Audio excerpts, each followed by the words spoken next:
Now I want us to look at nursing in the Christian tradition. Many scholars have noted that nursing actually takes us as far back as can be traced into human history, because as historian of nursing MacLean notes, without such early intimate attentions, the human species could not survive. So she traces the word nurse to the root word for nurturing. So that idea, and again, we can see why it's often gendered as female, though of course there are many male nurses now. But that idea that the early attention to a child is kind of part of what is the foundation of nursing care. But also we know that there were attendants to physicians in Mesopotamia, Egypt, and Greece. So this has a very long lineage, but the clearest lineage for nurses in the Western world comes from Christian religion. So according to historian of nursing Dolan, Christianity emphasized the dignity of each individual life and took the parable of the Good Samaritan as an instruction to tend to the well-being of any person in need. So each act of charity from this view was a value and done in the name of Jesus or in the name of religion. So the earliest forms of nursing within Christianity were then viewed as Christian charity in action. And the earliest mention appears within the very first Christian communities in the 1st century CE in the form of deaconesses.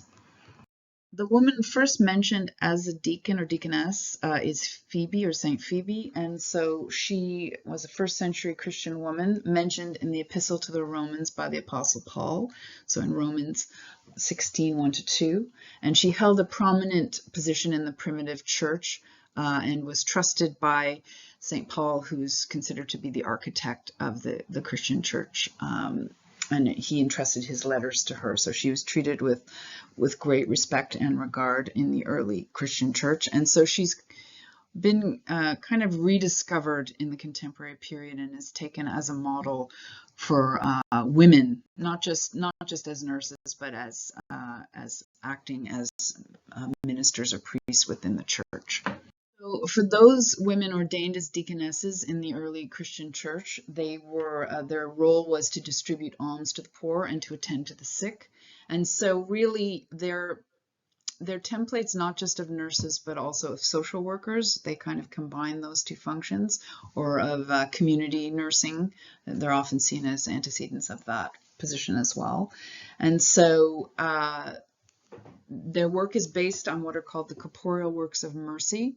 And so this comes right from the New Testament: to feed the hungry, to give water to the thirsty, to clothe the naked, to visit the imprisoned, to shelter the homeless, to care for the sick, to bury the dead. So you can see this is a much more capacious. It's not just about nursing the sick.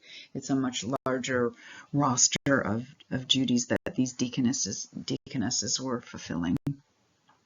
There's been a reinvigoration of the role of the deaconess within the Christian church, and one really remarkable example is in Zimbabwe in Africa, in which women are now being ordained as deaconesses to fulfill many of those traditional functions within their parish. And so this is seen as being a very cost-effective way of getting care to people.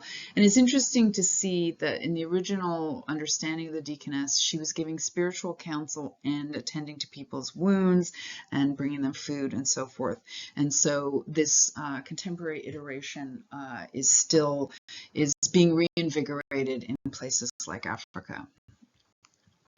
I think it's very important to reclaim these histories, and as somebody who teaches on gender and religion, I don't think it's accidental that these histories get lost. They also get lost because of the division between Roman Catholicism and Protestantism. So a lot of these women came out of the Catholic tradition, so the Protestant tradition doesn't necessarily remember them. But just to give some examples, within the early Christian communities, many wealthy women who converted to Christianity became involved in founding hospitals and convents. They were known as matrons. And so one was Saint Marcella, who was from a wealthy Roman family, and she turned her home into a monastery. She studied Greek, Latin, and Hebrew and ministered to the sick and taught other women. So she's sometimes looked upon as being the first nurse educator. Another very important matron was Saint Fabiola, and that's the image I'm showing here. And so this is actually from St. Peter's Basilica, one of the statues in St. Peter's Basilica. And so she used her family fortune to establish a general public hospital in Rome and attended to the sick herself. It's important to note that in the Christian tradition, men and women could be nurses, and so one of the orders that was a male nursing order would be the Knights Hospitaller of St. John, which was founded as a military nursing order during the Crusades. And so these men wore robes over their suits of armor emblazoned with a Maltese cross that is now the symbol of the International Red Cross. So throughout the Middle Ages, monasteries and convents were often medical centers, and so we also see in the early modern period the development of nursing orders. And again, I have been unable to locate a good history of these nursing orders. There were a number of them, and so some of you may be familiar that it was these nursing orders that came to New France and set up the first hospitals in what later became Quebec and then Canada. And I'm just giving, I'm offering a photo here of St. Joseph's in San Francisco. And so often the nurses themselves were nuns, but they also were training nurses who weren't necessarily nuns. So this also is true in, if any of you are living in North Bay or North Bay, there's a St. Joseph's Mother House here, and they're also a nursing order that was sent into the far north to serve the communities here. I'm going to end with looking at a figure who will be familiar to anyone who's in nursing, and this is Florence Nightingale, and this is an image on her 200th year anniversary.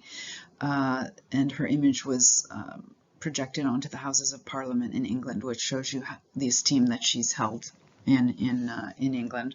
And so Florence Nightingale was an English social reformer, and she's considered to be the founder of modern nursing. We have to be a bit careful here because, as I was saying earlier, there have been Catholic nursing orders from the late medieval period, but certainly in terms of the way nursing is taught and understood now, Florence Nightingale is extremely important.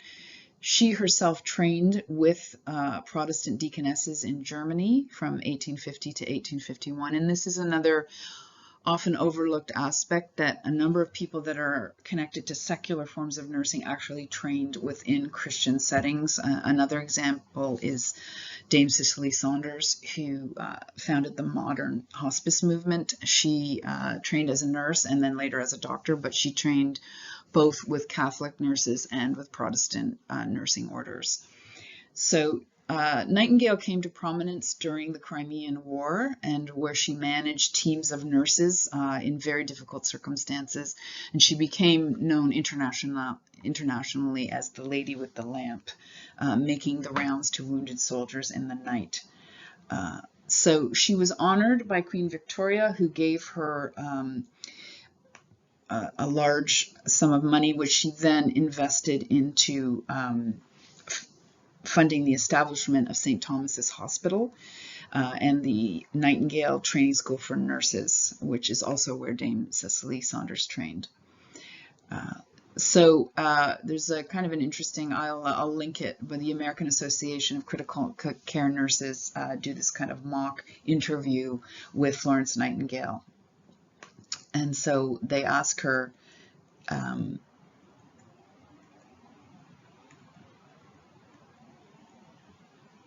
if you were building a hospital, what is the first requirement you would have? The very first requirement in a hospital is that you should do the sick no harm. So you can see the echo within the nursing of the Hippocratic Oath here.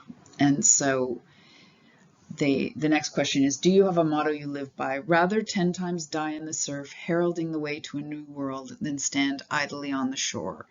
And so we can see here in this quote that the social reforming aspect of Nightingale, and so she very much We know from her written work that she saw nursing as a calling from God, that she had been commissioned to do it.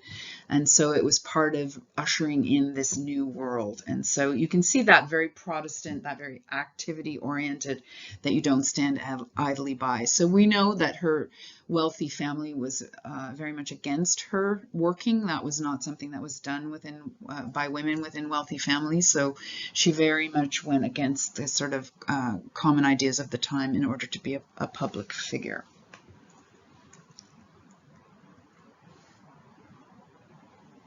So the next question in this mock interview is, what is nursing to you? Nursing is an art, and if it is to be made an art, it requires an exclusive devotion, as hard a preparation as any painter's or sculptor's work. For what is having to do with dead canvas or dead marble compared with having to do with the living body, the temple of God's Spirit? So again, we find that idea of nursing not just as a science, but of an art. And I find this very interesting because when I was teaching this course at McMaster many years ago, I had a number of nurses in my class, and the older nurses were very concerned that that art and care of nursing was being lost in the technology. And this is something that we can discuss if people are interested in doing that. That I think that balancing of technology and technique and training with compassion, care, and the art form of nursing, I think has always been in tension since the time of Nightingale. But she certainly was had a much broader sense of what nursing was. It wasn't just attending to the body. And also the idea that the dimensions of health include hygiene, they include environment, they include the state of mind of the person. So it's a much more holistic view of nursing that's still taught. And I do think that nursing has retained this in a way that sometimes medical doctors have not retained it, although I would say this is increasingly under stress as those technological demands become more and more come to the fore.